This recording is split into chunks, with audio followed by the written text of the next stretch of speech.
രാഷ്ട്രപതിക്കെതിരെ supreme കോടതിയിൽ സംസ്ഥാന സർക്കാരിന്റെ അസാധാരണ നീക്കം. ഡൽഹി മദ്യനയ അഴിമതി കേസിൽ അരവിന്ദ് കെജ്രിവാളിനെ അറസ്റ്റ് ചെയ്യാനൊരുങ്ങി സിബിഐയും. BRS നേതാവ് കെ കവിതയെ വീണ്ടും ED കസ്റ്റഡിയിൽ വിട്ട് കോടതി. നോക്കാം ഇന്ന് സംഭവിച്ചത്.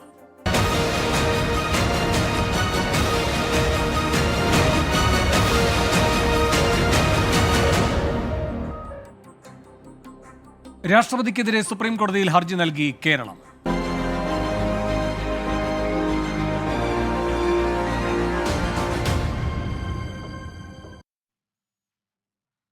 രാഷ്ട്രപതിക്കെതിരെ സുപ്രീം കോടതിയിൽ ഹർജിയുമായി കേരളം. നിയമസഭ പാസാക്കിയ ബില്ലുകൾക്ക് അനുമതി വൈകുന്നതിനെതിരെയാണ് സംസ്ഥാന സർക്കാർ കോടതിയെ സമീപിച്ചത്. ഗവർണറെയും എതിർകക്ഷിയാക്കിയാണ് ഹർജി. തീരുമാനം വൈകുന്ന ബില്ലുകൾ രാഷ്ട്രപതിക്ക് അയച്ചതുപോലും ഭരണഘടനാപരമായിട്ടല്ലെന്ന് നിയമമന്ത്രി P. രാജീവ് പറഞ്ഞു. ഭരണഘടനാ വിരുദ്ധമായ സമീപനമായിട്ടാണ് ഞങ്ങൾ കാണുന്നത്. അത് സുപ്രീം കോടതി പരിശോധിക്കേണ്ട ഗൗരവമായ ഒരു ഭരണഘടനാ പ്രശ്നമാണ്. അതുകൊണ്ടാണ് ഇത് സംബന്ധിച്ച് സുപ്രീം കോടതിയെ സമീപിച്ചിട്ടുള്ളത്. ഭരണഘടനാനുസൃതമാണ് കാര്യങ്ങൾ നടക്കേണ്ടത് എന്ന് ഉറപ്പുവരുത്തേണ്ട ഒരു ഉത്തരവാദിത്തമാണ് ഈ കേസിലൂടെ കേരളം ശ്രമിക്കുന്നത്. നേരെ രാഷ്ട്രപതി അസന്റ് ഇല്ല എന്ന് പറയുന്നു. ചിലതാണെങ്കിൽ അസന്റ് കൊടുത്ത് തന്നെ മാറ്റിയിട്ടാണ് അങ്ങനെ അയച്ചിട്ടുള്ളത്. അപ്പോൾ അതെല്ലാം ഗൗരവമായി തന്നെ കോടതി പരിശോധിക്കുമെന്നാണ് ഞങ്ങൾ കണക്കാക്കുന്നത്.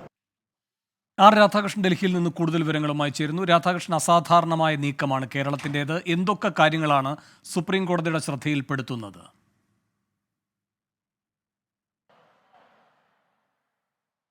വേണു, ഈ ഹർജി ഒരു റിട്ട് ഹർജിയാണ്.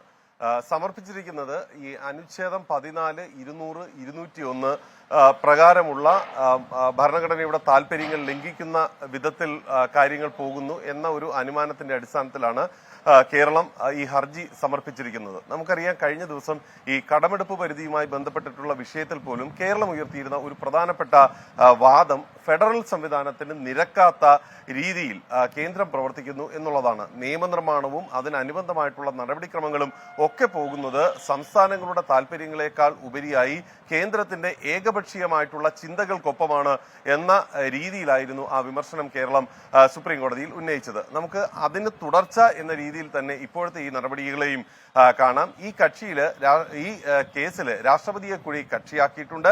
രാഷ്ട്രപതിയുടെ സെക്രട്ടറി ഈ കേസിൽ കക്ഷിയാകുമ്പോൾ കേരളം പറയാനായിട്ട് ഉദ്ദേശിക്കുന്നത് ഫെഡറൽ സംവിധാനത്തിന് കീഴിൽ ഉറപ്പ് നൽകിയിട്ടുള്ള ഭരണപരമായിട്ടുള്ള സ്വാതന്ത്ര്യം, നിയമം നിർമ്മിക്കാനുള്ള നിയമസഭയുടെ അവകാശം, അതിന്മേൽ ആണ് കേന്ദ്ര സർക്കാർ കൈവയ്ക്കുന്നത് എന്നതാണ് പറയാനായി കേരളം ഉദ്ദേശിക്കുന്നത്. രാഷ്ട്രപതി പ്രവർത്തിക്കുന്നത് കേന്ദ്ര സർക്കാരിന്റെ ഉപദേശ നിർദ്ദേശ അനുസരിച്ചിട്ടാണ്. അങ്ങനെയുള്ള സാഹചര്യത്തിൽ ഈ ബില്ലുകൾ രാഷ്ട്രപതിയുടെ പക്കൽ വൈകുന്ന ഒരു സാഹചര്യം ഉണ്ടായാൽ സംസ്ഥാനത്തിന്റെ അധികാരങ്ങൾക്ക് മേൽ ഉള്ള ഒരു കടന്നുകയറ്റമായി അതിനെ വ്യാഖ്യാനിക്കേണ്ടി വരും. അതുകൊണ്ട് ആ വിധത്തിൽ ഉള്ള ഇടപെടലാണ് ഇപ്പോൾ നടന്നുകൊണ്ടിരിക്കുന്നത്.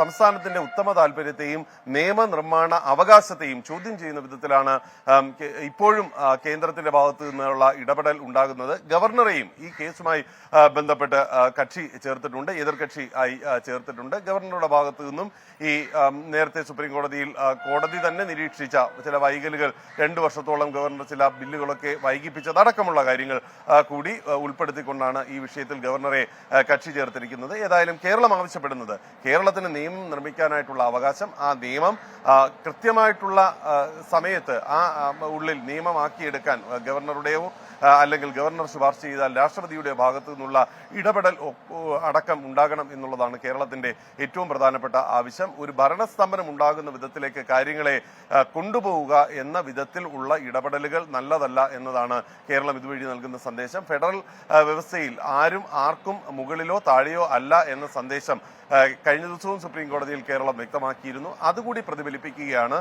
ഈ ഹർജിയിലൂടെ വീണ്ടും കേരളം ചെയ്യാൻ ഉദ്ദേശിക്കുന്നത്. വേണം. ശരി, ബില്ലുകൾ തടഞ്ഞു വച്ചിരിക്കുന്ന രാഷ്ട്രപതിക്കെതിരെ കേരളം സുപ്രീം കോടതിയിലേക്ക്. R. രാധാകൃഷ്ണനാണ് ഡൽഹിയിൽ നിന്ന് വിശദാംശങ്ങൾ നൽകിയത്. അരവിന്ദ് കെജ്രിവാളിന് കുരുക്ക്.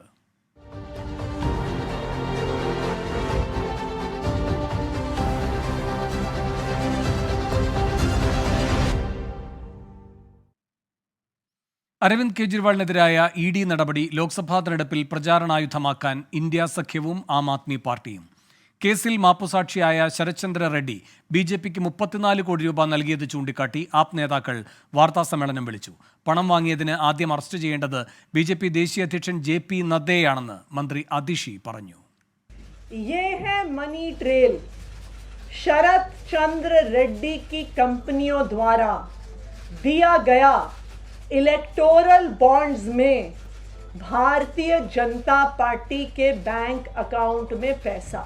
शरद चंद्र रेड्डी और अरबिंदो फार्मा का मालिक, शराब का कारोबारी, उसने 4.5 करोड़ रुपए के इलेक्टोरल बॉन्ड्स दिए एक्साइज पॉलिसी के बनने के दौरान भारतीय जनता पार्टी। उसके बाद गिरफ्तार होने के बाद 55 करोड़ रुपए के इलेक्टोरल बॉन्ड्स दिए भारतीय जनता पार्टी को। ജയിലിൽ നിന്ന് അരവിന്ദ് കെജ്രിവാൾ അയച്ച സന്ദേശം ഭാര്യ സുനിത മാധ്യമങ്ങൾക്ക് മുന്നിൽ വായിച്ചു. ये गिरफ्तारी मुझे अचंभित नहीं करती। आपसे मुझे बहुत प्यार मिला है। पिछले जन्म में ज़रूर मैंने बहुत पुण्य किए होंगे जो मैं भारत जैसे महान देश में पैदा हुआ।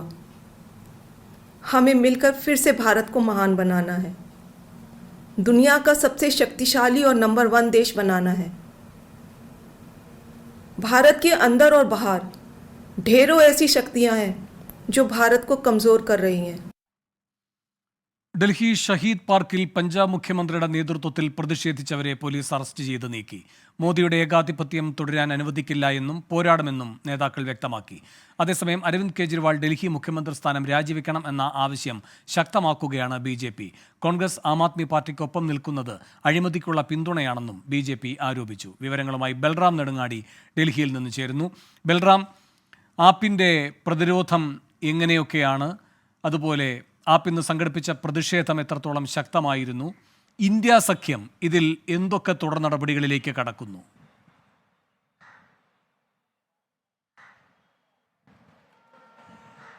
വേണുഗോപാലകൃഷ്ണൻ, അരവിന്ദ് കെജ്രിവാൾ അറസ്റ്റിലായതോടുകൂടി ആം ആദ്മി പാർട്ടി പ്രതിരോധത്തിലായിരിക്കുകയാണ്. ബി.ജെ.പിയുടെ മുഴുവൻ മുഖ്യമന്ത്രിമാരും ഈ വിഷയത്തിൽ പ്രതികരണവുമായി രംഗത്തെത്തിയിരിക്കുന്നു.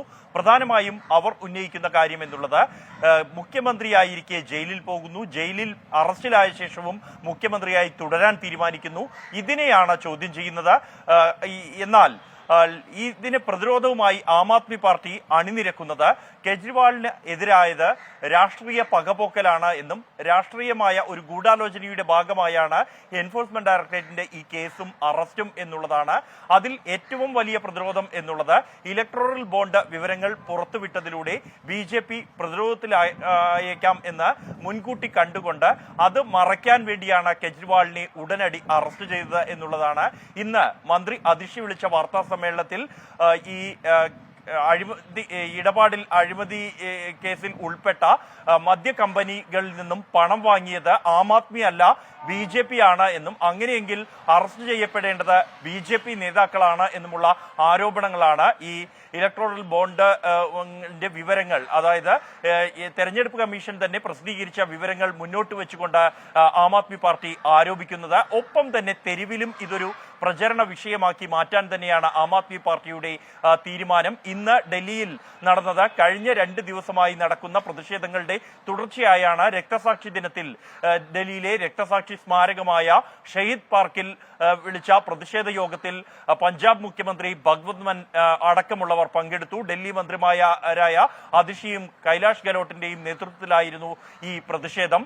ഇവിടെ വെച്ച് അതിവൈകാരികമായാണ് ഭഗവത് മാൻ സംസാരിച്ചത്. തൊണ്ട ഇടറിക്കൊണ്ട് അദ്ദേഹം സംസാരിച്ചത് കെജ്രിവാൾ അഴിമതിക്കാരനല്ല, സംശുദ്ധ രാഷ്ട്രീയത്തിന് വേണ്ടി നിലകൊണ്ട ഒരു വ്യക്തിയാണ്. കെജ്രിവാളിനെതിരെ നടന്നത് രാഷ്ട്രീയ ഗൂഢാലോചനയാണ് എന്ന് അടക്കമുള്ള കാര്യങ്ങളാണ് അദ്ദേഹം പറഞ്ഞത്. കെജ്രിവാൾ രാജിവെക്കേണ്ടതില്ല എന്ന തീരുമാനത്തിൽ തന്നെ ഉറച്ചു നിൽക്കുകയാണ് ആം ആദ്മി പാർട്ടി. പകരം ഇതിന് പിന്നിൽ ഒരു രാഷ്ട്രീയ ഗൂഢാലോചനയുണ്ട് എന്നും BJPയുടെ ഗൂഢാലോചനയാണ് ഇതിന് പിന്നിൽ എന്നുമുള്ള പ്രചരണം ശക്തമാക്കാനുള്ള തീരുമാനമാണ്. ഇന്ത്യ മുന്നണിയിലെ മറ്റു പാർട്ടികളുടെ പൂർണ്ണ പിന്തുണയും ഈ വിഷയത്തിൽ ആം ആദ്മി പാർട്ടിക്ക് ഉണ്ട് എന്നുള്ളതാണ്. എല്ലാ പ്രതിപക്ഷ പാർട്ടികളും പ്രതിപക്ഷ നേതാക്കളെ ലക്ഷ്യം വെച്ചുകൊണ്ട് കേന്ദ്ര ഏജൻസികളെ ഉപയോഗിക്കുന്നു എന്നുള്ളത് പ്രചരണമാക്കാൻ തീരുമാനിച്ചിരിക്കുന്നു. അത്തരത്തിൽ പ്രചരണം നടത്തുന്നു. എന്നാൽ ഇന്ന് ഷഹീദ് പാർക്കിലെ പരിപാടിയിൽ പ്രതിപക്ഷ പാർട്ടികളുടെ നേതാക്കൾ എത്തുമെന്ന് ആം ആദ്മി അറിയിച്ചിരുന്നെങ്കിൽ ശ്രമിച്ചുവെങ്കിലും അത് എത്തിയില്ല എന്നുള്ളതും ശ്രദ്ധേയമായ ഒരു വിഷയമാണ്. ഏറ്റവും ഒടുവിൽ ആം ആദ്മി പാർട്ടി കേന്ദ്ര തെരഞ്ഞെടുപ്പ് കമ്മീഷൻ ഒരു കത്തയച്ചിരിക്കുന്നു. അതിൽ ചൂണ്ടിക്കാണിച്ചിരിക്കുന്നത് പാർട്ടി ആസ്ഥാനം ഇപ്പോൾ പോലീസ് നിയന്ത്രണത്തിലാണ് എന്നും പാർട്ടി പ്രവർത്തകർക്ക് പോലും ആസ്ഥാനത്തേക്ക് പോകാൻ അനുമതി നൽകുന്നില്ല. അത് പോലീസ് അവിടേക്കുള്ള പ്രവേശനം നിരോധിച്ചിരിക്കുന്നു എന്നുള്ളതുമാണ്. ഇത്തരത്തിൽ ഗൗരവതരമായ ജനാധിപത്യത്തെ പോലും ബാധിക്കുന്ന ഇടപെടൽ ഡൽഹി പോലീസിന്റെ ഭാഗത്തു നിന്നുണ്ടായി എന്നുള്ളതാണ് ആം ആദ്മി പാർട്ടി ഉന്നയിച്ചിരിക്കുന്ന ഏറ്റവും ഒടുവിലത്തെ ആരോപണം. വേണുഗോപാലകൃഷ്ണൻ. ബൽറാം, ഇവിടെ ഇപ്പോൾ ഈ ശരത്ചന്ദ്ര റെഡ്ഡിയുമായി ബന്ധപ്പെട്ട് ആം ആദ്മി പാർട്ടി നേതാക്കന്മാർ പുറത്തുവിട്ട രേഖകൾ അത് എത്രമാത്രം BJPയെ പ്രതിരോധത്തിലാക്കുന്നതാണ്? കാരണം ഈ മദ്യനയ അഴിമതിയുമായി ബന്ധപ്പെട്ട മണി ട്രെയിൽ കണ്ടുപിടിക്കാൻ കേന്ദ്ര ഏജൻസികൾക്ക് കഴിഞ്ഞിട്ടില്ല. എന്നാൽ അതിലെ ഒരു പ്രധാന പ്രതിയായിരുന്നയാൾ അറസ്റ്റ് നടന്ന 5 ദിവസത്തിന് ശേഷം 5 കോടി BJPക്ക് ബോണ്ടായി നൽകുന്നു. അതിനുശേഷം മാപ്പുസാക്ഷിയാകുമ്പോൾ ബാക്കി തുക ബോണ്ടായി നൽകുന്നു. അപ്പോൾ ആപ്പ് പറയുന്നത് പോലെ മദ്യനയത്തിൽ അഴിമതി ഉണ്ടായിട്ടുണ്ടെങ്കിൽ അതിൻ്റെ നേരിട്ടുള്ള പണമിടപാടും ഗുണഭോക്താവും BJPയാണ്. ആ പ്രത്യാരോപണം എത്രമാത്രം പ്രതിരോധത്തിലാക്കുന്നു BJPയെ?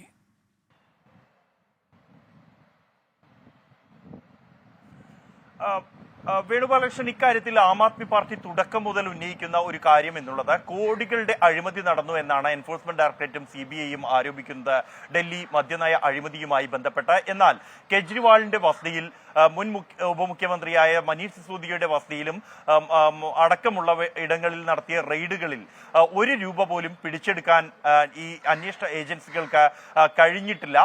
കൂടാതെ ഈ ഉന്നയിക്കുന്നത് മുഴുവൻ ആരോപണമാണ്. യാതൊരു അടിസ്ഥാനവും തെളിവുമില്ലാതെ കെട്ടിച്ചമച്ച ഒരു കേസാണ് ഇത് എന്നുള്ളതാണ് ആരോപണം. അതിൽ തെളിവായി ഏറ്റവും ഒടുവിൽ കൊണ്ടുവന്നതാണ് ഈ ശരത്ചന്ദ്ര റെഡ്ഡിയുമായി ബന്ധപ്പെട്ട് തെരഞ്ഞെടുപ്പ് കമ്മീഷൻ തന്നെ പുറത്തുവിട്ട വിവരങ്ങൾ. ഈ കേസിൽ പ്രതിപട്ടികയിൽ ഉൾപ്പെട്ട വ്യക്തി അദ്ദേഹം പിന്നീട് തെരഞ്ഞെടുപ്പ് ഇലക്ടോറൽ ബോണ്ടുമായി ബന്ധപ്പെട്ട പണം കൈമാറ്റം നടത്തുന്നു. ഈ ബോണ്ട് അദ്ദേഹം നൽകിയതിന് പിന്നാലെ മാപ്പ് സാക്ഷിയാക്കപ്പെടുന്നു. ഇത്തരത്തിൽ BJPയുടെ നിർദ്ദേശമനുസരിച്ച് കേന്ദ്ര ഏജൻസികൾ ആസൂത്രണം ചെയ്ത് പ്രതിപട്ടികയിൽ ഉൾപ്പെടുത്തി അവരെ പിന്നീട് മാപ്പ് സാക്ഷികളാക്കി. ആ മാപ്പ് സാക്ഷികളുടെ മൊഴികളുടെ മാത്രം അടിസ്ഥാനത്തിലാണ് കെജ്രിവാൾ അടക്കമുള്ള നേതാക്കൾക്കെതിരായ കേസ് കെട്ടിച്ചമച്ചിരിക്കുന്നത് എന്നതാണ് ആം ആദ്മി പാർട്ടി ഉന്നയിക്കുന്ന ആരോപണം എന്നുള്ളത്. ഇതിനപ്പുറത്തേക്ക് മറ്റ് തെളിവുകൾ, പണം കണ്ടെത്തലോ ഒന്നും തന്നെ ഉണ്ടായിട്ടില്ല. എന്നാൽ കഴിഞ്ഞ ദിവസം എൻഫോഴ്സ്മെന്റ് ഡയറക്ടറേറ്റ് കോടതിയിൽ അറിയിച്ചത് മാപ്പ് സാക്ഷികളുടെ മൊഴികൾക്കപ്പുറമായി ഫോൺ കോൾ റെക്കോർഡ്സ് അടക്കമുള്ള ഡിജിറ്റൽ രേഖകളും തങ്ങളുടെ കൈവശം ഉണ്ട് എന്നും വലിയ ഗൂഢാലോചന ഇതിന് പിന്നിൽ നടന്നിട്ടുണ്ട് എന്നുള്ളതുമാണ്. ഈ പണം കണ്ടുകെട്ടുന്നതിന് വേണ്ടിയാണ് കെജ്രിവാളിനെ കസ്റ്റഡിയിലെടുത്ത് ചോദ്യം ചെയ്യണമെന്ന ആവശ്യവും എൻഫോഴ്സ്മെന്റ് ഡയറക്ടറേറ്റ് കോടതിയിൽ ഉന്നയിച്ചിരിക്കുന്നത്. നിലവിൽ ഇപ്പോൾ ഇലക്ടോറൽ ബോണ്ടിലെ പുറത്തു വന്ന തെരഞ്ഞെടുപ്പ് കമ്മീഷൻ തന്നെ പുറത്തുവിട്ട രേഖകൾ അതിന്റെ സമയക്രമം ഉൾപ്പെടെ മുന്നോട്ട് വെച്ചുകൊണ്ടാണ് ആം ആദ്മി പാർട്ടി പ്രതിരോധം തീർക്കുന്നത്. അതിൽ തുടക്കം മുതൽ തന്നെ തങ്ങൾ ഉന്നയിക്കുന്ന ആരോപണങ്ങൾ അത് ശരിവെക്കുകയാണ് പുറത്തു വന്ന ഈ രേഖകൾ എന്നതാണ് പ്രതിരോധം. ഈ രേഖകൾ ഇതും ഈ മദ്യനയ അഴിമതി മാത്രമല്ല, ഇത് അടക്കം BJPക്ക് ലഭിച്ച സംഭാവനകളുടെ രേഖകൾ പുറത്തു വന്നത് ജനശ്രദ്ധയിൽ നിന്നും മറ തീർക്കുകയായിരുന്നു ധൃതിപ്പെട്ടുള്ള കെജ്രിവാളിന്റെ അറസ്റ്റിലൂടെ എന്നുള്ളതാണ് ആം ആദ്മി പാർട്ടിയും ഇന്ത്യ മുന്നണിയും പ്രചരണ വിഷയമായി ഉന്നയിക്കുന്നത്. ബൽറാം നെടുങ്ങാടിയാണ് ഡൽഹിയിൽ നിന്ന് വിവരങ്ങൾ നൽകിയത്. ഇന്ന് സംഭവിച്ചത് തുടരുന്നു. ഇഡിക്ക് പിന്നാലെ അരവിന്ദ് കെജ്രിവാളിനെ അറസ്റ്റ് ചെയ്യാനുള്ള നീക്കവുമായി CBI. ഇഡിയുടെ കസ്റ്റഡി കാലാവധിക്ക് ശേഷം കെജ്രിവാളിനെ കോടതിയിൽ ഹാജരാക്കുമ്പോൾ അറസ്റ്റ് നടപടികൾ CBI പൂർത്തിയാക്കും. വിവരങ്ങളുമായി രാധാകൃഷ്ണൻ ഡൽഹിയിൽ നിന്ന് ചേരുന്നു. രാധാകൃഷ്ണൻ, ഇഡിക്ക് പിന്നാലെ CBIയും അപ്പോൾ കെജ്രിവാളിന് തുടർച്ചയായി ജയിൽ അല്ലെങ്കിൽ കസ്റ്റഡി അങ്ങനെയൊക്കെ കാര്യങ്ങൾ നീളുമെന്നാണോ കരുതേണ്ടത്? അങ്ങനെയെങ്കിൽ ആപ്പിന് അതിന്റെ നേതൃസ്ഥാനത്തേക്ക് പുതിയ ആളെ കണ്ടെത്താൻ നിർബന്ധിക്കപ്പെടുന്ന സാഹചര്യം ഉണ്ടാകുമോ? തീർച്ചയായിട്ടും വേണു, നിലവിലുള്ള സാഹചര്യത്തിൽ കൂടുതൽ കേന്ദ്ര ഏജൻസികളുടെ ഇടപെടൽ അരവിന്ദ് കെജ്രിവാളിന്റെ എതിരായിട്ടുള്ള കേസുകളുടെ കാര്യത്തിൽ ഉണ്ടാകുമെന്നാണ് നമുക്കറിയാൻ സാധിക്കുന്നത്. ഇതിനെ സ്ഥിരീകരിക്കുന്ന വിധത്തിലായിരുന്നു തിങ്കളാഴ്ച സുപ്രീം കോടതിയിൽ CBIയുടെ അഭിഭാഷകൻ സ്വീകരിച്ച നിലപാട്. അഭിഭാഷകൻ കോടതി അറിയിച്ചത് ഒരു ഹൈ പ്രൊഫൈൽ അറസ്റ്റ് ഉടൻ നടക്കും എന്നുള്ളതാണ്. വിവിധ കേസുകളുമായി ബന്ധപ്പെട്ട് ഈ അറസ്റ്റ് അനിവാര്യമാണ്. മനീഷ് സിസോദിയുടെ ജാമ്യാപേക്ഷയെ എതിർത്തുകൊണ്ടാണ് അദ്ദേഹം ഈ നിലപാട് അറിയിച്ചത്. ആ ഹൈ പ്രൊഫൈൽ അറസ്റ്റ്, വ്യത്യസ്ത കേസുകൾക്ക് ആവശ്യമുള്ള ഹൈ പ്രൊഫൈൽ അറസ്റ്റ്, അതാണ് അരവിന്ദ് കെജ്രിവാളിന്റേത് എന്ന് ഇപ്പോൾ സ്ഥിരീകരിക്കപ്പെട്ടിരിക്കുന്നു. ഇതിന് പിന്നാലെയായിട്ടാണ് ഈ ED നടപടികൾ പൂർത്തിയാകുന്ന മുറയ്ക്ക്, EDയുടെ കസ്റ്റഡി കാലാവധി പൂർത്തിയാകുന്ന മുറയ്ക്ക് അരവിന്ദ് കെജ്രിവാളിന്റെ അറസ്റ്റ് രേഖപ്പെടുത്താനും അദ്ദേഹത്തെ കസ്റ്റഡിയിൽ വാങ്ങാനും ഉള്ള നീക്കങ്ങൾ CBI ഇന്നു മുതൽ ആരംഭിച്ചിരിക്കുന്നത്. ഇതനുസരിച്ച് റോസ് അവന്യൂ കോടതിയിൽ CBI ഒരു അപേക്ഷ നൽകും. ആ അപേക്ഷയുടെ അടിസ്ഥാനത്തിലായിരിക്കും അരവിന്ദ് കെജ്രിവാളിനെ പിന്നീട് അറസ്റ്റ് രേഖപ്പെടുത്തി തങ്ങളുടെ കസ്റ്റഡിയിൽ ആവശ്യപ്പെടാനായി CBI പോകുന്നത്. ഏതായാലും ഇതുമായി ബന്ധപ്പെട്ടിട്ടുള്ള ഉന്നത ഉദ്യോഗസ്ഥരുടെ ആലോചനയാണ് ഇന്ന് അടക്കമുള്ള ദിവസങ്ങളിൽ നടന്നിരിക്കുന്നത്. അവർ ED ഓഫീസിലെത്തി അരവിന്ദ് കെജ്രിവാളിനെ ചോദ്യം ചെയ്യാനായിട്ടുള്ള തയ്യാറെടുപ്പ് നടത്തുന്നതായാണ് മനസ്സിലാക്കാൻ സാധിക്കുന്നത്. ശരി, ആർ രാധാകൃഷ്ണൻ ഡൽഹിയിൽ നിന്ന് വിവരങ്ങൾ നൽകിയത്. കോൺഗ്രസിനെതിരായ ആദായ നികുതി വകുപ്പിന്റെ നടപടി തെരഞ്ഞെടുപ്പിൽ BJPയെ സഹായിക്കാനെന്ന് AICC general secretary KC Venugopal. 2019 return വൈകിയതിന് പൊതുതെരഞ്ഞെടുപ്പിന് തൊട്ടുമുൻപ് നടപടിയെടുക്കുന്നത് അസാധാരണം. തെരഞ്ഞെടുപ്പ് പ്രചാരണത്തിന് ഉപയോഗിക്കേണ്ട പണമാണ് ആദായ നികുതി വകുപ്പ് മരവിപ്പിച്ചത് എന്ന് KC വേണുഗോപാൽ കുറ്റപ്പെടുത്തി.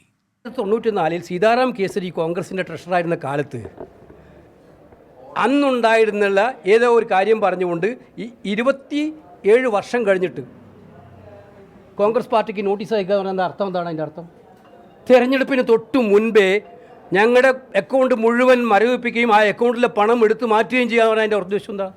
രാഷ്ട്രീയ പാർട്ടികൾ തിരഞ്ഞെടുപ്പിൽ മത്സരിക്കുന്നത് തിരഞ്ഞെടുപ്പിന് തൊട്ട് മുമ്പിൽ ഞങ്ങളുടെ സ്ഥാനാർത്ഥികൾക്ക് പണം കൊടുക്കണം, നമ്മുടെ പബ്ലിസിറ്റിക്ക് പണം കൊടുക്കണം, ഞങ്ങൾ മാധ്യമങ്ങൾക്കൊക്കെ തരുന്ന പബ്ലിസിറ്റിക്ക് പണം കൊടുക്കണം. ഇതൊക്കെ കൊടുക്കാൻ ഉപയോഗിച്ച പണമാണ് അവരെടുത്തുകൊണ്ട് പോയിരിക്കുന്നത്. എന്തിൻ്റെ പേരിലാണ്? ആകെ ഒരു മാസം റിട്ടേൺ വൈകാതെ, അതും 2019 ഇതുവരെ നടപടിയെടുക്കാതെ തിരഞ്ഞെടുപ്പിന് തൊട്ട് മുമ്പ് നടപടിയെടുത്തിരിക്കുന്നത്. മനീഷ് മഹിബാൽ ആലപ്പുഴയിൽ നിന്ന് കൂടുതൽ വിവരങ്ങളുമായി ചേരുന്നു. മനീഷ്, കേന്ദ്ര ഏജൻസിക്കെതിരെ അതുവഴി BJPക്കെതിരെ കേന്ദ്ര സർക്കാരിനെതിരെ എന്തൊക്കെ കാര്യങ്ങളാണ് KC വേണുഗോപാൽ പറയുന്നത്?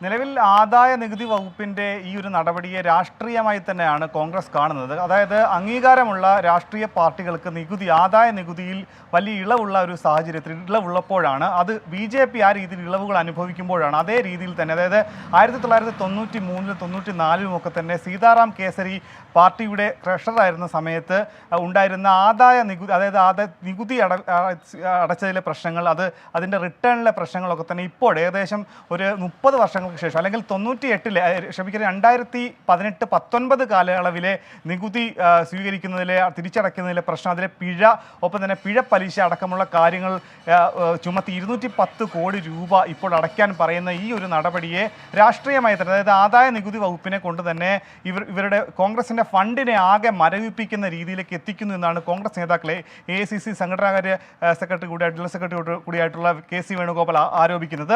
ഈ ഒരു വിഷയത്തിൽ 210 കോടി രൂപ നിലവിൽ അടയ്ക്കാനുണ്ടെന്ന് പറയുമ്പോഴും ഏകദേശം 115 കോടിയോളം രൂപ അക്കൗണ്ടിൽ നിലനിർത്തിയ ശേഷം മാത്രം അത്രയും തുക അക്കൗണ്ടിൽ നിലനിർത്തി ബാക്കി തുക ഉപയോഗിക്കാനാണ് പറയുന്നത്. പക്ഷേ അത്രയും തുക അക്കൗണ്ടിൽ ഇല്ല. ഒപ്പം തന്നെ യൂത്ത് കോൺഗ്രസിൻ്റെയും NSUവിൻ്റെയും യൂത്ത് കോൺഗ്രസിൻ്റെയും ഒക്കെ തന്നെ ഫണ്ട് ഇപ്പോൾ തന്നെ ഏകദേശം ഒരു 65 കോടിയോളം രൂപ ഇപ്പോൾ തന്നെ ആദായ നികുതി വകുപ്പ് ഈടാക്കി എന്നുകൂടി പറയുന്നുണ്ട്. പക്ഷേ BJP കേന്ദ്രങ്ങൾ പറയുന്നത് ആദായ നികുതിക്ക് വേണ്ടി ഇളവുകൾ ഉണ്ടെങ്കിൽ കൂടി അത് കൃത്യമായി ലാപ്സ് വരാതെ ആ രീതിയിൽ തന്നെ നികുതി റിട്ടേൺ കൊടുക്കേണ്ടത് 45 ദിവസത്തോളം വൈകിയാണ് കോൺഗ്രസ് ആ സമയത്ത് കൊടുത്തത്. അത്രയും വൈകുമ്പോൾ സ്വാഭാവികമായി ഇത്തരത്തിൽ പിഴയും ഒപ്പം തന്നെ പലിശയും ഒക്കെ തന്നെ വരും. മറ്റൊരു പ്രധാനപ്പെട്ട കാര്യം, 2000 രൂപയാണ് പരമാവധി ഒരാളിൽ നിന്നും ലിക്വിഡ് ക്യാഷായി സ്വീകരിക്കാൻ കഴിയുന്നത്. ഇവിടെ ജനങ്ങളിൽ നിന്നടക്കം പിരിച്ചെടുത്ത ഈ രീതിയിലുള്ള പണം, തിരഞ്ഞെടുപ്പിന് വേണ്ടി ഉപയോഗിക്കാനുള്ള പണം, അത് 2000-ൽ കൂടുതൽ രൂപ, ഏകദേശം, അതായത് 2019 കണക്ക് പ്രകാരം കോൺഗ്രസ് ഏകദേശം 15 ലക്ഷം രൂപ MPമാർ MLAമാരിൽ നിന്ന് പിരിച്ചെടുത്തിട്ടുണ്ട്. ഇതൊക്കെ തന്നെ ചട്ടവിരുദ്ധമാണ് എന്ന കാര്യമാണ് BJP കേന്ദ്രങ്ങൾ ഉന്നയിക്കുന്നത്. എന്താണെങ്കിലും ഒരു മാസ കാലയളവുമായി കോൺഗ്രസ് കേന്ദ്രങ്ങൾ ഈ രാജ്യത്തുടനീളം വലിയ രീതിയിൽ ഫണ്ട്, അവർക്ക് പണം, തെരഞ്ഞെടുപ്പിന് വേണ്ടി പണം വിനിയോഗിക്കാൻ കഴിയാത്ത സാഹചര്യത്തിൽ ഒരു തരത്തിൽ ഫണ്ട് കയ്യിൽ ഉണ്ടെങ്കിലും നയാ പൈസ പോലും എടുത്ത് ഉപയോഗിക്കാൻ കഴിയാത്ത രീതിയാണ്. രാജ്യത്ത് ഏകപക്ഷീയമായി BJP ജയിക്കാനുള്ള തരത്തിലുള്ള തന്ത്രങ്ങൾ മെനയുകയാണ്. ഒപ്പം തന്നെ കെജ്രിവാളിൻ്റെ വിഷയത്തിലടക്കം വലിയ രീതിയിൽ BJP കേന്ദ്രങ്ങൾ കളിക്കുന്ന നാടകമാണെന്നുള്ള വലിയ ആരോപണം ഉയർന്നിട്ടുണ്ട്. പക്ഷേ ഇപ്പോഴും അതായത് ഇന്ന് മുഹമ്മദ് റിയാസ് ഉയർത്തിയ മറ്റൊരു ആരോപണം, CAA വിഷയത്തിൽ ഇപ്പോഴും ആശയക്കുഴപ്പത്തിലാണ് കോൺഗ്രസ് കേന്ദ്രങ്ങൾ എന്നാണ്. പക്ഷേ CAA വിഷയത്തിൽ നേരത്തെ മുതൽ തന്നെ അത് മതത്തിൻ്റെ അടിസ്ഥാനത്തിൽ നിയമം കൊണ്ടുവരിക, പൗരത്വം കൊണ്ടുവരുന്നതിന് ഒരു കാരണവശാലും കോൺഗ്രസ് അംഗീകരിക്കില്ലെന്ന കാര്യം ഇന്ന് KC വേണുഗോപാൽ ആവർത്തിക്കുകയും ചെയ്തു. ഒപ്പം തന്നെ ഇന്ന് ആലപ്പുഴ ജില്ലയിൽ രമേശ് ചെന്നിത്തല കൂടി ഉണ്ടായിരുന്നു. അദ്ദേഹവും CAA വിഷയത്തിൽ കോൺഗ്രസ് ഒറ്റക്കെട്ടാണ്, മതത്തിൻ്റെ അടിസ്ഥാനത്തിൽ ഒരു തരത്തിലുമുള്ള പൗരത്വ നിയമവും കൊണ്ടുവരാൻ അനുവദിക്കില്ല, അതേ നിലപാടിൽ തന്നെയാണെന്നുള്ള കാര്യം ആവർത്തിക്കുന്നു. അതേസമയം പൗരത്വ നിയമത്തിൽ അതിൻ്റെ ഭേദഗതിയെ സംബന്ധിച്ച് സംസ്ഥാനത്ത് മുഖ്യമന്ത്രിക്കും മന്ത്രി മുഹമ്മദ് റിയാസിനുമാണ് ആശയക്കുഴപ്പമുള്ളത്. ഒപ്പം തന്നെ നിലവിൽ പ്രസക്തമായിട്ടുള്ള വലിയ വിവാദം PP ജയരാജൻ്റെ BJPയും LDFും അല്ലെങ്കിൽ CPIയും തമ്മിലാണ് വലിയ മത്സരം നടക്കുന്നതെന്നുള്ള കാര്യം സാമാന്യ ജനങ്ങൾക്ക് ആലോചിക്കുമ്പോൾ തന്നെ ഏത് തരത്തിലുള്ള കൂട്ടുകെട്ടാണ് BJPയും CPIയും തമ്മിൽ ഉള്ളതെന്നുള്ളതടക്കം ആരോപണങ്ങൾ വീണ്ടും അത്തരത്തിലുള്ള ആരോപണങ്ങൾ ഉന്നയിക്കുകയാണ്. എന്താണെങ്കിലും KC വേണുഗോപാൽ ഇന്ന് 4ാമത്തെ ദിവസമാണ് ആലപ്പുഴ ജില്ലയിൽ പര്യടനം നടത്തുന്നത്. ഇന്ന് വൈകിട്ട് 5 മണിയോടുകൂടി തന്നെ അദ്ദേഹത്തിൻ്റെ റോഡ് ഷോ ആലപ്പുഴ നഗരത്തിലുണ്ട്. എന്നാൽ ഈ രാജ്യത്തടക്കം കോൺഗ്രസ് നേരിടുന്ന വലിയ രീതിയിലുള്ള പണത്തിൻ്റെ പ്രശ്നം അത് വലിയ രീതിയിൽ അലട്ടുന്നുണ്ട് എന്ന വിഷയം അദ്ദേഹം ഈ കാര്യത്തിൽ ചൂണ്ടിക്കാട്ടുന്നുണ്ട്. മനീഷ് മഹിപാലാണ് ആലപ്പുഴയിൽ നിന്ന് വിവരങ്ങളുമായി ചേർന്നത്. ഹിമാചൽ പ്രദേശ് നിയമസഭയിൽ സ്പീക്കർ അയോഗ്യരാക്കിയ 6 കോൺഗ്രസ് വിമതരും രാജിവെച്ച 3 സ്വതന്ത്രരും BJPയിൽ ചേർന്നു. ഉപതെരഞ്ഞെടുപ്പിൽ ഇവർ BJP ടിക്കറ്റിൽ മത്സരിക്കുമെന്നാണ് സൂചന. അച്യുതൻ ഡൽഹിയിൽ നിന്ന് കൂടുതൽ വിവരങ്ങളുമായി ചേരുന്നു. അച്യുതൻ, എന്തൊക്കെയാണ് വിശദാംശങ്ങൾ?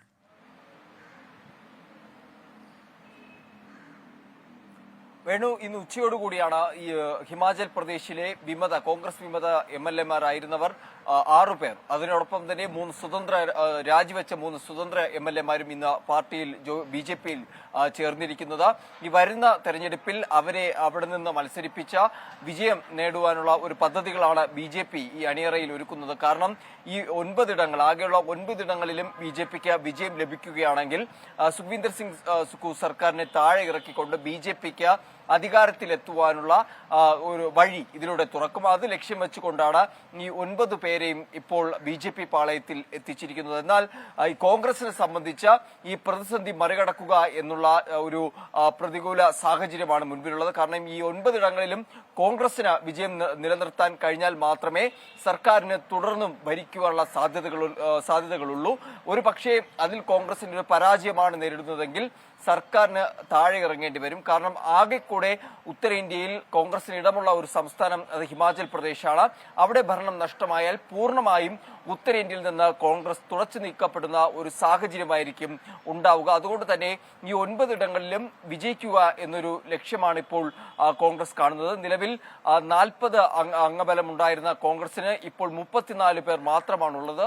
അതുകൊണ്ട് തന്നെ ഈ പ്രതിസന്ധി മറികടക്കുക എന്നുള്ള ഒരു ലക്ഷ്യമാണ് ഇപ്പോൾ കോൺഗ്രസിന് മുൻപിലും ഉള്ളത്. വേണു, അച്യുതനാണ് ഡൽഹിയിൽ നിന്ന് വിവരങ്ങൾ നൽകിയത്. ഇന്ന് സംഭവിച്ചത് തുടരുന്നു. കള്ളപ്പണക്കേസിൽ തന്നെ പ്രതി ചേർക്കാൻ കഴിയില്ലെന്ന് BJP സംസ്ഥാന അധ്യക്ഷൻ K. സുരേന്ദ്രൻ. കൊടകര കുഴൽപ്പണക്കേസുമായി ബന്ധമില്ല എന്നും വിശദീകരണം. കേസിൽ BJPയും CPIയും ഒത്തുകളിക്കുകയാണെന്ന് കോൺഗ്രസ് ആരോപണത്തോട് K. സുരേന്ദ്രൻ പ്രതികരിച്ചു.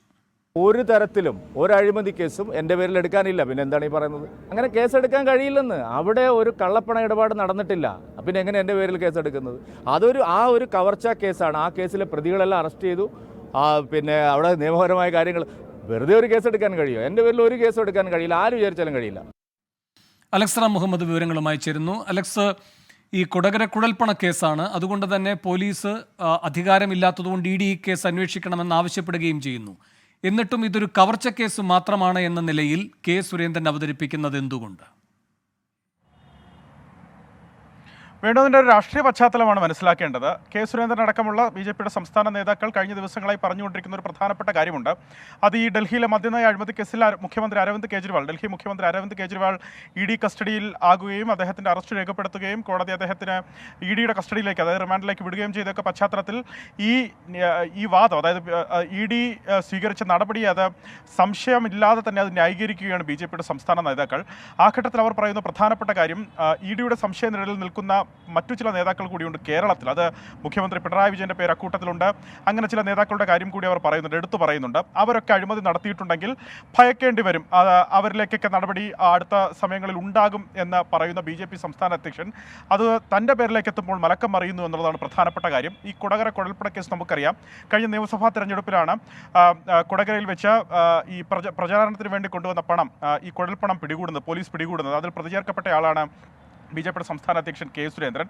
ഇതിൽ അദ്ദേഹം പറയുന്നത്, അദ്ദേഹത്തിന്റെ ന്യായീകരണം ഇങ്ങനെയാണ്: ഇതൊരു കവർച്ചാ കേസ് മാത്രമാണ്, അതൊരു കുഴൽപ്പണ കേസല്ല. അതുകൊണ്ട് തന്നെ ഈ കേസ് ഇ.ഡി അന്വേഷിക്കേണ്ട കാര്യമില്ല, തന്നെ പ്രതി ചേർക്കാൻ സാധിക്കില്ല, നിയമപരമായി തന്നെ പ്രതി ചേർക്കാനാവില്ല ആർക്കുമെന്ന ഒരു വെല്ലുവിളി പോലും അദ്ദേഹം നടത്തുന്നുണ്ടെന്നുള്ളതാണ് ഏറ്റവും പ്രധാനപ്പെട്ട കാര്യം. അതായത് ബി.ജെ.പി നേതാക്കൾക്ക് അത്തരത്തിൽ വിഷയം ഉണ്ടാകില്ല, അത്തരത്തിൽ പ്രതി ചേർക്കാൻ സാധിക്കില്ല, അത് കള്ളപ്പണ കേസല്ല, ഇ.ഡി ഇടപെടേണ്ട കാര്യമില്ല, അതൊരു കവർച്ചാ കേസ് മാത്രമാണ്. അതിലെ പ്രതികളെല്ലാം പോലീസ് പിടികൂടിയിട്ടുണ്ട്, പ്രതി ചേർക്കപ്പെട്ടിട്ടുണ്ട്, അവരെല്ലാം കസ്റ്റഡിയിലായിട്ടുണ്ടെന്നാണ് അദ്ദേഹം ന്യായീകരിക്കുന്നത്. ഇത് ഇ.ഡിയുടെ പക്കലിലേക്ക് അല്ലെങ്കിൽ ഇ.ഡിയുടെ അന്വേഷണ പരിധിയിലേക്ക് ഈ കേസ് എത്തില്ല എന്ന് തന്നെയാണ് ബി.ജെ.പി സംസ്ഥാന അധ്യക്ഷൻ കെ സുരേന്ദ്രൻ പറഞ്ഞു വെക്കുന്നത് അദ്ദേഹത്തിന്റെ വാക്കുകളിൽ നിന്ന്. വേണു, ശരി. കൊടകര കുഴൽപ്പണ കേസല്ല എന്ന വാദവുമായി കെ സുരേന്ദ്രൻ. അലക്സറ മുഹമ്മദാണ് വിശദാംശങ്ങൾ നൽകിയത്. പൂക്കോട് വെറ്ററിനറി കോളേജ് വിദ്യാർത്ഥി JS സിദ്ധാർത്ഥനെ പ്രതികൾ 8 മാസം പീഡിപ്പിച്ചെന്ന് കണ്ടെത്തൽ. എല്ലാ ദിവസവും കോളേജ് യൂണിയൻ പ്രസിഡന്റിന്റെ മുറിയിൽ ഹാജരാകണം എന്നതായിരുന്നു ശിക്ഷ. 8 മാസം ഈ രീതി തുടർന്നതായി സഹപാഠി മൊഴി നൽകിയെന്നും ആന്റി റാഗിംഗ് കമ്മിറ്റിയുടെ അന്തിമ റിപ്പോർട്ടിൽ പറയുന്നു. സുർജിത്ത് അയ്യപ്പത്ത് വയനാട്ടിൽ നിന്ന് ചേരുന്നു കൂടുതൽ വിവരങ്ങളുമായി. സുർജിത്ത്, എന്താണ് ഈ ആന്റി റാഗിംഗ് റിപ്പോർട്ട് സമിതിയുടെ റിപ്പോർട്ടിൽ പറയുന്നത്? എന്താണ് ആ സഹപാഠിയുടെ പ്രധാനപ്പെട്ട മൊഴി?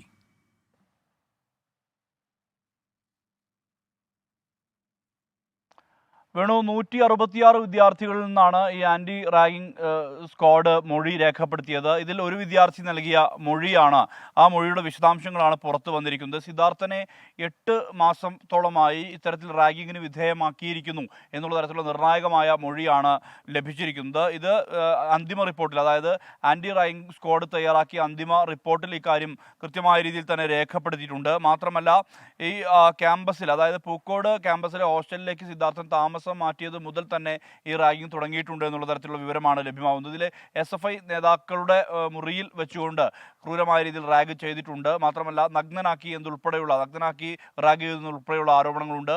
ജന്മദിനത്തിൽ ഇദ്ദേഹത്തെ തൂണിൽ കെട്ടിയിട്ടു എന്നുൾപ്പെടെയുള്ള ആക്ഷേപങ്ങൾ ഉയരുന്നുണ്ട്. അതായത് ഇത് മരിക്കുന്നതിന് മുമ്പുണ്ടായ ആക്രമണം അത് ഒറ്റപ്പെട്ട സംഭവമല്ല, നേരത്തെയും ഇത്തരത്തിലുള്ള ആക്രമണങ്ങൾ ഉണ്ടായിട്ടുണ്ടെന്ന് സ്ഥിരീകരിക്കുന്നതാണ് ആൻറ്റി റാഗിംഗ് സ്ക്വാഡിൻ്റെ ഇതുമായി ബന്ധപ്പെട്ട റിപ്പോർട്ട്. സിദ്ധാർത്ഥൻ താമസിച്ചിരുന്ന ഹോസ്റ്റലിലെ പാചകക്കാരൻ ഈ മർദ്ദനങ്ങൾക്ക് ശേഷം അദ്ദേഹം അവിടെ നിന്ന് രാജിവെച്ച് പോകുന്ന അവസ്ഥ ഉണ്ടായിട്ടുണ്ട്. അതോടൊപ്പം തന്നെ ഇതിൽ സുരക്ഷാ ജീവനക്കാരനായ സുരക്ഷാ ജീവനക്കാരെന്ന് മൊഴി രേഖപ്പെടുത്തിയപ്പോൾ ചിലർ മൊഴി നൽകാൻ തയ്യാറായിട്ടില്ല എന്നുള്ള വിവരം കൂടി രേഖപ്പെടുത്തിയിട്ടുണ്ട്. എന്തായാലും ഇതുമായി ബന്ധപ്പെട്ട അന്തിമ റിപ്പോർട്ട് നിയമോപദേശം നേടിയ ശേഷം ഇത് VCക്ക് സമർപ്പിക്കാനുള്ള നീക്കമാണ് ഇപ്പോൾ ആന്റി റാഗിംഗ് സമിതി നടത്തുന്നത്. സുർജിത്ത് അയ്യപ്പത്താണ് വയനാട്ടിൽ നിന്നും വിവരങ്ങൾ നൽകിയത്. ഇന്ന് സംഭവിച്ചതിലേക്ക് വീണ്ടും സ്വാഗതം. ഇന്ത്യൻ നാവികസേന പിടികൂടിയ സൊമാലിയൻ കടൽക്കൊള്ളക്കാരെ മുംബൈയിലെത്തിച്ചു. ചരക്ക് കപ്പൽ തട്ടിയെടുത്ത 35 കടൽക്കൊള്ളക്കാരെയാണ് മുംബൈയിലെത്തിച്ച ശേഷം പോലീസിന് കൈമാറിയത്. INS കൊൽക്കത്തയുടെ നേതൃത്വത്തിൽ 40 മണിക്കൂർ നീണ്ടുനിന്ന ഓപ്പറേഷനിലാണ് കപ്പൽ മോചിപ്പിച്ചത്. 10 വർഷത്തിനിടെ ഇത്രയും കടൽക്കൊള്ളക്കാരെ ഒരുമിച്ച് പിടികൂടുന്നത് ഇതാദ്യം. ലോകത്തിനു മുന്നിൽ നമ്മുടെ നാവികസേനയുടെ കരുത്ത് ഒരിക്കൽ കൂടി തെളിയിക്കപ്പെട്ടു. 35 കടൽക്കൊള്ളക്കാരുമായി INS കൊൽക്കത്ത പുലർച്ചെ മുംബൈയിലെത്തി. കനത്ത സുരക്ഷയിൽ യെല്ലോ ഗേറ്റ് പോലീസ് കടൽക്കൊള്ളക്കാരെ കസ്റ്റഡിയിൽ വാങ്ങി. സമുദ്ര സുരക്ഷയുമായി ബന്ധപ്പെട്ട വകുപ്പുകൾ ചുമത്തിയാണ് കേസ്. ഡിസംബർ 15-നാണ് MV റൂവൻ എന്ന ചരക്ക് കപ്പൽ ഇന്ത്യയിൽ നിന്ന് 2600 കിലോമീറ്റർ അകലെ സൊമാലിയൻ തീരത്ത് വെച്ച് കടൽക്കൊള്ളക്കാർ പിടികൂടിയത്. 17 കപ്പൽ ജീവനക്കാരും ഇവരുടെ തടവിലായി. ബൾഗേറിയ, യമൻ, അങ്കോള എന്നിവിടങ്ങളിൽ നിന്നുള്ള ജീവനക്കാരാണ് അധികവും. ഇവരെ മോചിപ്പിക്കാനുള്ള ശ്രമങ്ങളൊന്നും ഫലം കാണാതെ വന്നപ്പോഴാണ് ഇന്ത്യൻ നേവി രംഗത്തിറങ്ങുന്നത്. നിരീക്ഷണം നടത്തിയ നേവിയുടെ ആളില്ലാ ഡ്രോണുകൾക്കും INS കൊൽക്കത്തയ്ക്കും നേരെ കൊള്ളക്കാർ നിറയൊഴിച്ചു. തിരിച്ചടിച്ച സൈന്യം ഹെലികോപ്റ്ററിൽ മറൈൻ കമാൻഡോസിനെ കപ്പലിൽ ഇറക്കി. മറ്റു വഴിയില്ലാതെ കൊള്ളക്കാർ പിന്നാലെ കീഴടങ്ങി. ജനുവരി 16-ന് 40 മണിക്കൂർ നീണ്ട സാഹസിക ഓപ്പറേഷനൊടുവിൽ കപ്പൽ തിരിച്ചുപിടിച്ചു. INS സുഭദ്രയുടെ സുരക്ഷയിൽ കപ്പൽ ഒമാനിലേക്ക് പോയി. കൊള്ളക്കാരുമായി നേവി കമാൻഡോസ് ഇന്ത്യയിലേക്കും. സമുദ്ര സുരക്ഷാ രംഗത്ത് നമ്മുടെ രാജ്യം കൈവരിച്ച നേട്ടം എത്രത്തോളം മികച്ചതാണ് എന്ന് തെളിയിക്കുന്നുണ്ട് സൊമാലിയൻ കടൽ കൊള്ളക്കാരെ പിടികൂടിയ ഈ നിർണായക സംഭവം. മുംബൈയിൽ നിന്നും വരുൺ V നായർക്കൊപ്പം ശ്രീനാഥ് ചന്ദ്രൻ, 24.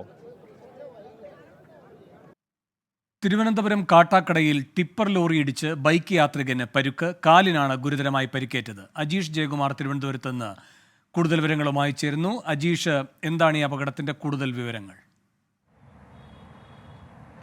വേണു, ഇന്ന് ഉച്ചയ്ക്ക് 3 മണിയോടെയാണ് തിരുവനന്തപുരം കാട്ടാക്കട പൂവച്ചൽ ഭാഗത്തേക്ക് പോകുന്ന നക്രാഞ്ചിറ എന്ന സ്ഥലത്ത് ഒരു വാഹനാപകടം ഉണ്ടായത്. 2 വാഹനങ്ങളും, അതായത് ടിപ്പറും ബൈക്കും പൂവച്ചൽ ഭാഗത്തേക്ക് പോവുകയായിരുന്നു. ഇതിനിടയിൽ ഇത് ബൈക്കിനെ ഓവർടേക്ക് ചെയ്യാൻ ശ്രമിക്കുന്നതിനിടയിലാണ് അപകടമുണ്ടായത്. ഏതാണ്ട് 20 മീറ്റർ ഈ ബൈക്കിനെയും വലിച്ചിടിച്ച് ടിപ്പർ മുന്നോട്ട് പോയി. തോട്ടുമുക്ക് സ്വദേശിക്കാണ് പരിക്കേറ്റത്. ഇദ്ദേഹത്തിൻ്റെ കാലിലൂടെ ടിപ്പർ കയറി ഇറങ്ങിയെന്നാണ് മനസ്സിലാക്കുന്നത്. ഗുരുതരമായി പരിക്കേറ്റ ഇദ്ദേഹത്തെ തിരുവനന്തപുരം മെഡിക്കൽ കോളേജ് ആശുപത്രിയിൽ വിദഗ്ധ ചികിത്സയ്ക്കായി പ്രവേശിപ്പിച്ചിട്ടുണ്ട്. ഈ പ്രദേശത്ത് മണ്ണെടുക്കുന്ന ഒരു സ്ഥലമുണ്ട്. അവിടേക്ക് മണ്ണെടുക്കാനായി പോയ ടിപ്പറാണ് അപകടമുണ്ടാക്കിയത്.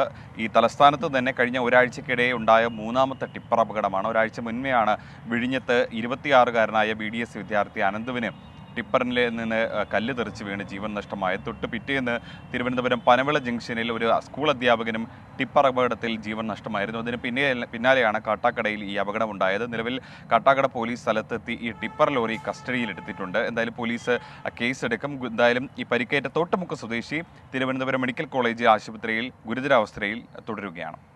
അജീഷ്, ഈ കഴിഞ്ഞ ദിവസം ഈ അനന്തുവിൻ്റെ മരണമുണ്ടായതിന് പിന്നാലെ സർവകക്ഷി യോഗം ചേരുകയും ഈ ടിപ്പറുകളുടെ മത്സര ഓട്ടം അല്ലെങ്കിൽ അതിൻ്റെ നിയമലംഘനം ഇതിലൊക്കെ നിയന്ത്രണങ്ങൾ ഏർപ്പെടുത്തണമെന്ന ധാരണയൊക്കെ ഉണ്ടാവുകയും ചെയ്തതാണല്ലോ. പിന്നീടും ഈ അപകടങ്ങൾ ആവർത്തിക്കുന്ന സാഹചര്യത്തെ എങ്ങനെയാണ് കാണുന്നത്? തീർച്ചയായും 2 ദിവസം മുൻപെയാണ് വിഴിഞ്ഞത്ത് കോവളത്തെ ഇൻസ്പെക്ഷൻ ബംഗ്ലാവിൽ വെച്ച് ജില്ലാ കളക്ടറുടെ അധ്യക്ഷതയിൽ മന്ത്രി വി ശിവൻകുട്ടി അടക്കമുള്ളവർ പങ്കെടുത്തുകൊണ്ട് ഒരു സർവകക്ഷി യോഗം ചേർന്നത്. ഈ യോഗത്തിൽ പ്രധാനമായിട്ടും നാട്ടുകാരും അതേപോലെ പ്രാദേശിക രാഷ്ട്രീയ കക്ഷികളും എല്ലാവരും ഉന്നയിച്ചത് ഈ ടിപ്പർ ലോറികളുടെ സമയക്രമത്തിൽ ഒരു നിയന്ത്രണം ഏർപ്പെടുത്തണം. പ്രത്യേകിച്ച് ഈ രാവിലെയും വൈകിട്ടും ഈ സ്കൂൾ സമയങ്ങളിൽ ടിപ്പറെ റോഡിലൂടെ പോകാൻ അനുവദിക്കരുത്. മാത്രമല്ല അമിത ഭാരം കടത്തി വരുന്ന വാഹനങ്ങൾക്ക് പിഴയിടണം തുടങ്ങിയ ആവശ്യങ്ങളായിരുന്നു ഉന്നയിച്ചത്. ഇത് പരിഗണിച്ചുകൊണ്ട് ജില്ലാ കളക്ടർ ഒരു മാർഗനിർദ്ദേശം പുറപ്പെടുവിക്കാനായി തീരുമാനിച്ചിരുന്നു. അതായത് ഈ എവിടുന്നാണോ മണ്ണെടുക്കുന്ന സ്ഥലം ആ മണ്ണെടുക്കുന്ന സ്ഥലത്ത് നിന്ന് തിരിച്ച് ഈ വിഴിഞ്ഞത്തേക്കടക്കം അങ്ങനെ സംസ്ഥാനത്തൊട്ടാകെ ഈ ടിപ്പർ ലോറികൾക്ക് പോകാൻ ഒരു പൊതു മാർഗനിർദ്ദേശം ഇറക്കാനായിട്ട് ആലോചിച്ചിരുന്നു. അതിൽ മാർഗനിർദ്ദേശം ഇതുവരെയ്ക്കും പൂർത്തിയായിട്ടില്ല. അങ്ങനെ ഒരു നിർദ്ദേശം ഒരു SOP സർക്കാരിന് സമർപ്പിക്കുമെന്നായിരുന്നു അന്ന് തീരുമാനിച്ചിരുന്നു. പക്ഷേ അതിൽ ഇതുവരെ ഒരു നടപടി ഉണ്ടായിട്ടില്ല.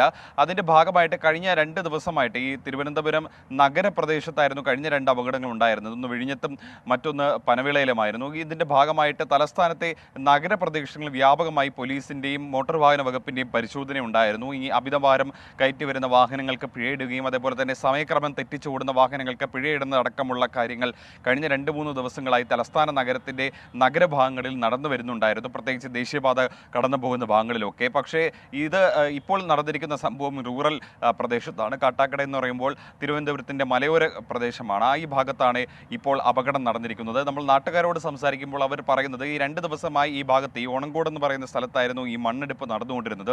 ഈ ഭാഗത്ത് ഈ ടിപ്പർ കഴിഞ്ഞ 2 ദിവസമായിട്ട് അമിത വേഗതയിൽ മണ്ണുമായി അങ്ങോട്ടും ഇങ്ങോട്ടും കാട്ടാക്കട ടൗൺ മേഖലയിലേക്കും പോയിക്കൊണ്ടിരുന്നു എന്നാണ് മനസ്സിലാക്കുന്നത്. പക്ഷേ നാട്ടുകാർ ഈ വിവരം ഇത് തടയാൻ ശ്രമിച്ചെങ്കിലും പക്ഷേ നടന്നില്ല. ഇതിനിടയിലാണ് ഇപ്പോൾ ഒരു ദാരുണമായ സംഭവം ഉണ്ടായിരിക്കുന്നത്. എന്തായാലും തീർച്ചയായിട്ടും ഈ മോട്ടോർ വാഹന വകുപ്പിനടക്കം ഈ ടിപ്പർ വാഹനങ്ങളുടെ യാത്ര സംബന്ധിച്ച് കർശന ഒരു നിയന്ത്രണം കൊണ്ടുവരേണ്ട സമയം അതിക്രമിച്ചിരിക്കുന്നു. മുൻപും ഇത്തരം അപകടങ്ങൾ ഉണ്ടാകുമ്പോൾ അത് വാർത്തയാകുമ്പോൾ മോട്ടോർ വാഹന വകുപ്പും പോലീസും കാര്യക്ഷമമായി ഇടപെടും. പിന്നീട് അത് തണുക്കുമ്പോഴേക്കും വീണ്ടും പോലീസും പരിശോധനയും ഒക്കെ വീണ്ടും അവസാനിക്കുന്ന ഒരു സാഹചര്യമാണ് മുൻപും ഇത്തരം സംഭവങ്ങൾ നടന്നപ്പോൾ ഉണ്ടായിട്ടുള്ളത്. എന്തായാലും തലസ്ഥാന നഗരത്തിൽ ഇത്തരത്തിൽ ടിപ്പർ വാഹനം മൂലമുണ്ടാകുന്ന അപകടം അത് ഒരാഴ്ചക്കിടയിൽ 3 അപകടം, അതിൽ 2 പേരുടെ ജീവൻ നഷ്ടമാകുന്നു, ഒരാൾക്ക് ഗുരുതരമായി പരിക്കേൽക്കുന്നു. ഇങ്ങനെ തുടർച്ചയായി അപകടം ഉണ്ടാകുന്ന ഒരു സാഹചര്യത്തിൽ കർശന നടപടികളിലേക്ക് നീങ്ങണമെന്നാണ് നാട്ടുകാരുടെയും, അതായത് തലസ്ഥാന ജില്ലയിൽ ഈ വാഹനവുമായി പ്രത്യേകിച്ച് ഇരുചക്ര വാഹനവുമായി പുറത്തു പോകുന്ന ആളുകൾക്ക് പറയാനുള്ളത്. ഈ 3 അപകടങ്ങളിൽ പരിക്കേറ്റവരും ഇരുചക്ര വാഹനങ്ങളിൽ ഉള്ളവരെന്നാണ് എടുത്തു പറയേണ്ട കാര്യം. ശരി, തിരുവനന്തപുരത്ത് വീണ്ടും ടിപ്പർ അപകടം. അജീഷ് ജയകുമാറാണ് വിശദാംശങ്ങൾ നൽകിയത്. ഇന്ന് സംഭവിച്ചതിലേക്ക് വീണ്ടും സ്വാഗതം. കലാമണ്ഡലത്തിൽ മോഹിനിയാട്ടം അവതരിപ്പിക്കാൻ RLV രാമകൃഷ്ണന് വിദ്യാർത്ഥി യൂണിയന്റെ ക്ഷണം. കലാമണ്ഡലം സത്യഭാമ ജൂനിയറിന്റെ അധിക്ഷേപത്തിൽ പ്രതിഷേധിച്ചാണ് കൂത്തമ്പലത്തിലെ മോഹിനിയാട്ടം. കലാമണ്ഡലത്തിൽ ചിലങ്ക കെട്ടാൻ അവസരം ലഭിച്ചതിൽ സന്തോഷമെന്ന് RLV രാമകൃഷ്ണൻ പ്രതികരിച്ചു. RLV രാമകൃഷ്ണനെ നിറത്തിന്റെ പേരിൽ അധിക്ഷേപിച്ച സത്യഭാമ ജൂനിയറിനെതിരെ കലാമണ്ഡലത്തിൽ വലിയ പ്രതിഷേധങ്ങളുണ്ടായി. ഇതിന്റെ തുടർച്ചയായാണ് കൂത്തമ്പലത്തിൽ മോഹിനിയാട്ടം അവതരിപ്പിക്കാൻ RLV രാമകൃഷ്ണനെ വിദ്യാർത്ഥി യൂണിയൻ ക്ഷണിച്ചത്. MPhilഉം PhDയുമൊക്കെ ചെയ്ത കലാമണ്ഡലത്തിൽ ചിലങ്ക കെട്ടാൻ അവസരം ലഭിക്കുന്നത് ആദ്യമായിട്ടാണെന്ന് RLV രാമകൃഷ്ണൻ. ഒരു നർത്തകൻ എന്നുള്ള രീതിയിൽ ഏറ്റവും സന്തോഷം തോന്നുന്ന ഒരു മുഹൂർത്തമാണ്. കാരണം കേരളത്തിൽ ജനിച്ച ആരും നൃത്തവുമായി ബന്ധപ്പെട്ട ആരും സ്വപ്നം കാണുന്ന ഒരു സ്വപ്നഭൂമിയാണ് കലാമണ്ഡലവും അതുപോലെ തന്നെ കലാമണ്ഡലത്തിലെ കൂത്തമ്പലത്തിൽ നൃത്തം ചെയ്യുക എന്നുള്ളൊരു സംഭവം. ഇന്ന് വൈകുന്നേരം 5 മണിക്കാണ് പരിപാടി നിശ്ചയിച്ചതെങ്കിലും സാങ്കേതിക കാരണങ്ങളാൽ മാറ്റി. ചൊവ്വാഴ്ച വൈകിട്ട് 5-ന് കൂത്തമ്പലത്തിൽ മോഹിനിയാട്ടം അരങ്ങേറും. 24 തൃശൂർ. പാട്ടുമൂളുന്ന സ്ഥാനാർത്ഥികൾ തെരഞ്ഞെടുപ്പ് രംഗത്ത് പുതിയ കാഴ്ചയല്ല. ആലത്തൂർ സ്ഥാനാർത്ഥി രമ്യ ഹരിദാസിൽ ഒതുങ്ങുന്നില്ല ഇത്തവണ സ്ഥാനാർത്ഥികളിലെ പാട്ടുകാർ. രാഷ്ട്രീയം മാത്രമല്ല സംഗീതവും വഴങ്ങും എന്ന് തെളിയിച്ചിരിക്കുകയാണ് കോട്ടയത്തെ UDF സ്ഥാനാർത്ഥി. പ്രചാരണത്തിനിടെ അപ്രതീക്ഷിതമായി പാട്ടുപാടണമെന്ന ആവശ്യം ഉയർന്നപ്പോഴാണ് ഫ്രാൻസിസ് ജോർജ് തന്നിൽ ഉറങ്ങിക്കിടന്ന കഴിവിനെ പൊടിതട്ടിയെടുത്തത്.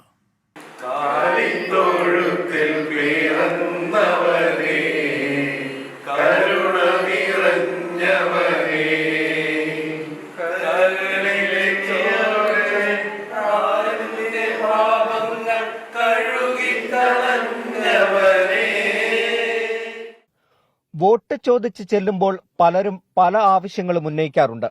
കൈപ്പുഴ സെന്റ് തോമസ് അസൈലത്തിലെത്തിയ ഫ്രാൻസിസ് ജോർജ് കേട്ടത് വ്യത്യസ്തമായ ഒരു ആവശ്യമാണ്. സ്ഥാനാർത്ഥി ഒരു പാട്ട് പാടണം. ഫ്രാൻസിസ് ജോർജ് ഒട്ടും മടിച്ചില്ല.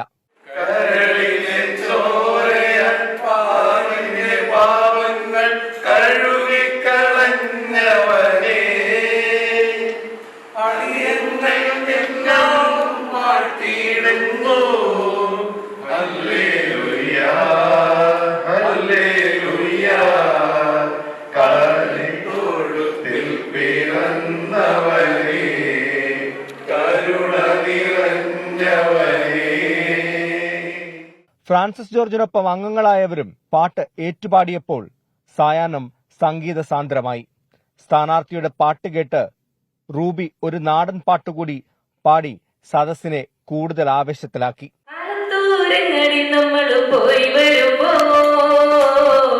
ആകാശം തൊട്ട് തലോടണരാൻ വരം കണ്ടെന്നേ അരിപ്പഴപ്പൂത്ത് നിറഞ്ഞത് കണ്ണാലെ കണ്ടേ ഞാൻ ആരിന്റെ കൊമ്പത്ത് കണ്ടൊരു മാവുമച്ചക്ക നുണയല്ല ചങ്ങാതി ഞാൻ നേരിട്ട് കണ്ടെന്നേ നുണയല്ല ചങ്ങാതി ഞാൻ നേരിട്ട് കണ്ടെന്നേ. പാർട്ടി ചെയർമാൻ PJ ജോസഫിന്റെ പാട്ട് സ്വാധീനിച്ചതും സിനിമയ്ക്ക് വേണ്ടി പാടിയ പാട്ട് പുറത്തിറങ്ങാത്തതുമടക്കം ജീവിതത്തിലെ പാട്ടോർമ്മകളും പങ്കുവച്ചാണ് സ്ഥാനാർത്ഥി മടങ്ങിയത്. ശാരീരികമായിട്ടുള്ള ചില ബുദ്ധിമുട്ടുകളൊക്കെ ഉണ്ട്. ആ ബുദ്ധിമുട്ടുകളൊക്കെ നമുക്ക് മറികടക്കാൻ കഴിയുന്നത് ഈ സിസ്റ്റേഴ്സിൻ്റെ ബഹുമാനപ്പെട്ട സിസ്റ്റേഴ്സിൻ്റെ പരിചരണവും കരുതലും അത് വളരെ സ്നേഹത്തോടു കൂടി വാത്സല്യത്തോടു കൂടി അത് ചെയ്യുമ്പോഴാണ് നമുക്ക് ജീവിതത്തിലൊരു പ്രതീക്ഷയും പ്രത്യാശയും ഒക്കെ നമുക്കുണ്ടാകുന്നത്. 24 കോട്ടയം. ഇതോടെ ഇന്ന് സംഭവിച്ചത് പൂർണ്ണമാകുന്നു. ഇനി ഇപ്പോൾ കിട്ടിയതുമായി സുഹേൽ മുഹമ്മദ്.